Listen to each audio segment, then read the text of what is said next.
లేదు. ఏం మాట్లాడుతున్నావురా? లేదు బే. సరిగా చూడు.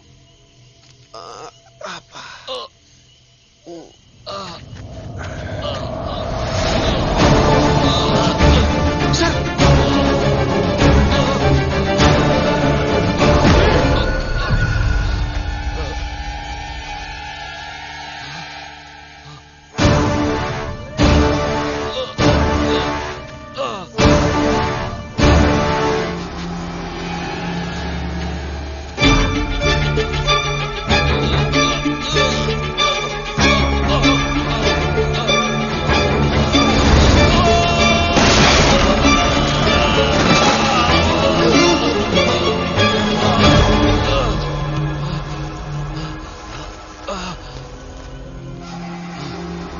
దివ్య, ఏంటిది?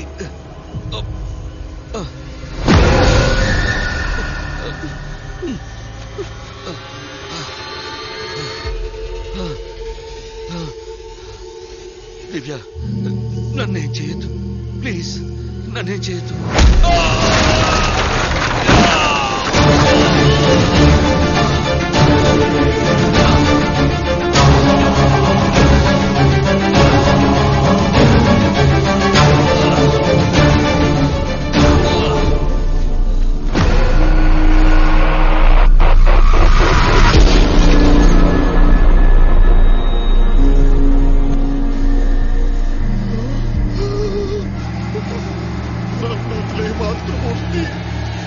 అయ్యో, అతను పారిపోవచ్చున్నాడు.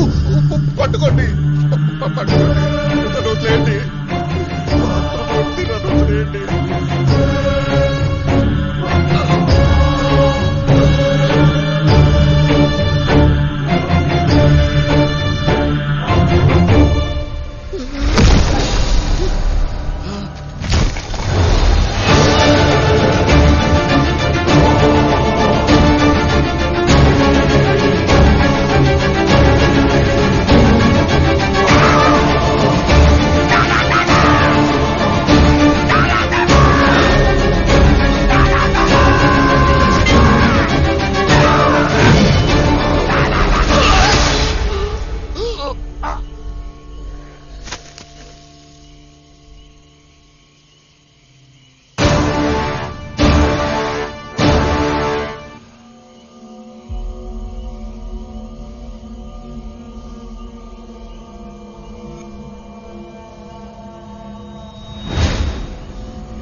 అయ్యో సారీ.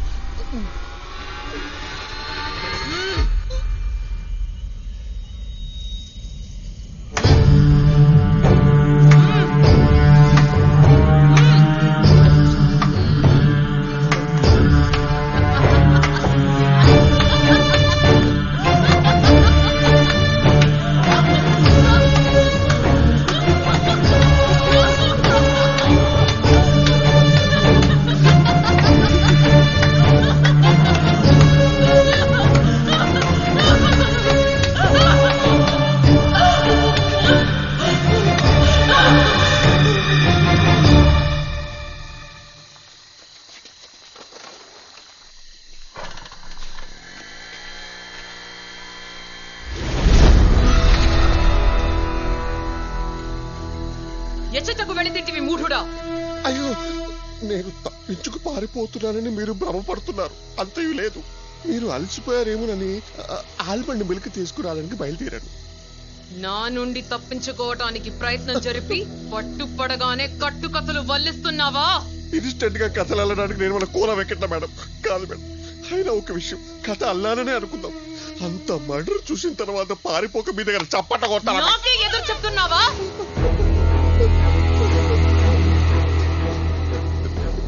నువ్విక్కడ చూసిందంతా గోప్యంగా ఉండాలి. ఏనిచో నీ తల 1000 వ్రక్కలవును. ఆప్యాయంగా అంటే లైట్ గా మేనేజ్ చేసేవాడిని మాతృమూర్తి. గోప్యంగా అంటే ఏంటో పనులు. మీ బాడీ లాంగ్వేజ్ మాడ్యులేషన్ తో నాకు అర్థమైంది. ఇక్కడ జరిగింది ఎవరికైనా చెప్తే సివియర్ పనిష్మెంట్, అంతే కదా మాతృమూర్తి? మరి నన్ను సెలవు పుచ్చుకోమంటారా? సరే పద, మేము వస్తాం. మీరు ఇక్కడికి? అధిక ప్రసంగం వద్దు. దయ్యాలకు కూడా షేర్ ఆటో కావాలా? ఓకే, కూర్చోండి మాతృమూర్తి, కూర్చోండి. నాకే అంటే నేను కూడా గడిపినట్టు. బయలుదేరదాంరా మూఢుడా.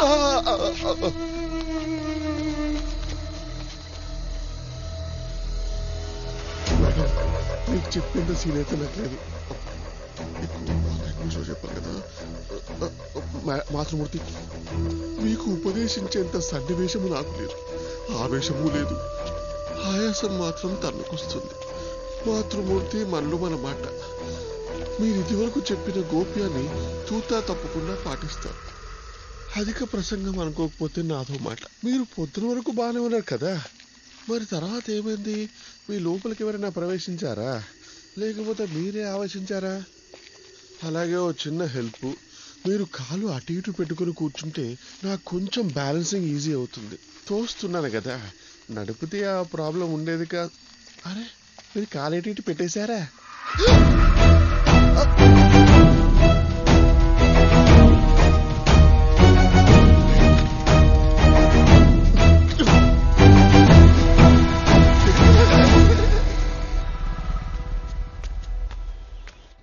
హాయ్ దివ్య, ఎలా ఉన్నావు? బాగున్నాను డాక్టర్. ఎమర్జెన్సీ అని రమ్మన్నారు, ఏమైంది డాక్టర్? నువ్వు ఇచ్చిన స్కెలిటన్కి కాంపోజిట్ 3D మ్యాపింగ్ చేసి చూసాం.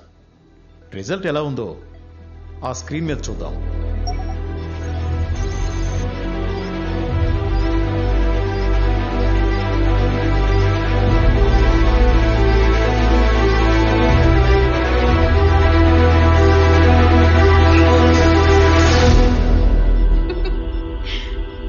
ఏంటి డాక్టర్, 3D మ్యాపింగ్ అని చెప్పి టీవీలో నా ఫేస్ చూపిస్తున్నారు మీరు? జోక్ బాగుంది కానీ please doctor. It is not a joke Divya, it's quite serious. ఇది ఆ ఫారినర్ బాడీ కాదన్న విషయం బోన్ స్ట్రక్చర్ చూసినప్పుడే మాకు అర్థమైంది. ఎందుకంటే నడుము ఎముక చాలా చిన్నగా ఉంది. ఇదొక అమ్మాయి స్కెలిటన్ అని తెలిసే ఫర్దర్ గా ఎగ్జామిన్ చేశాం. కానీ ఆ ఫేస్ మమ్మల్ని అందరినీ ఆశ్చర్యానికి గురి చేసింది. అన్ని పర్మిటేషన్స్ అండ్ కాంబినేషన్స్ చెక్ చేశాం, బట్ ఈ స్కెలిటన్ తో ఏ ఫేస్ మ్యాచ్ అవ్వడం లేదు, ఒక్క నీ ఫేస్ తప్ప. సో నేనే ఆ ఊబిలో చనిపోయి మళ్ళీ పుట్టానంటున్నారు.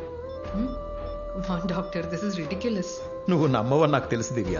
ఇఫ్ యూ డోంట్ మైండ్, నీ బోన్స్ ని 3D మ్యాపింగ్ చేసి ఆ స్కెలిటన్ తో మ్యాచ్ చేసి చూద్దామా? మీరు చెప్పిన దాన్ని నమ్మలేకపోతున్నాను, అట్ ద సేమ్ టైం నమ్మకుండా ఉండలేకపోతున్నాను. All of this sounds really strange. నేను కూడా చాలా క్యూరియస్ గా ఉన్నాను. చెప్పండి, ఏం చేద్దాం? Let's do it. మాధవి, వెంటనే ప్రాసెస్ స్టార్ట్ చేద్దాం.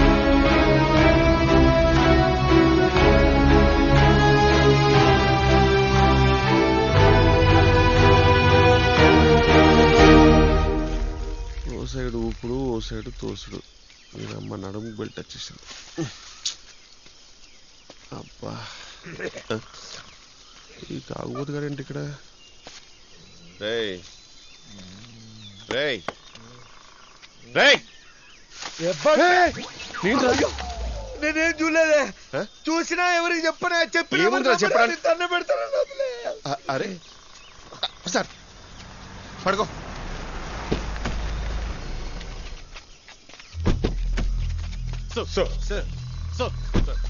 ఆయన ఫ్యామిలీకి ఇన్ఫార్మ్ చేశాను సార్.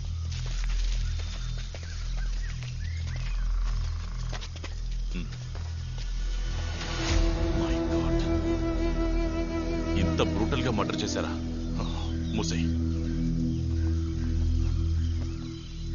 మనకు న్యూస్ ఎప్పుడు వచ్చింది? ఎప్పుడో తెలిసిందరా, ఎప్పుడో తెలిసిందిరా. ఎవడాడు ఇక్కడ? ఎవడు కాదు సార్, ఎవడో తాగుబోతూ తాగి రే మూసుకు కూర్చో, మధ్యలో మన వదిలేండి సార్. అది పక్కూర్లో ఎర్లీ మార్నింగ్ చూశారండి సార్, వాళ్ళు మనకి ఇన్ఫర్మేషన్ ఇచ్చారు.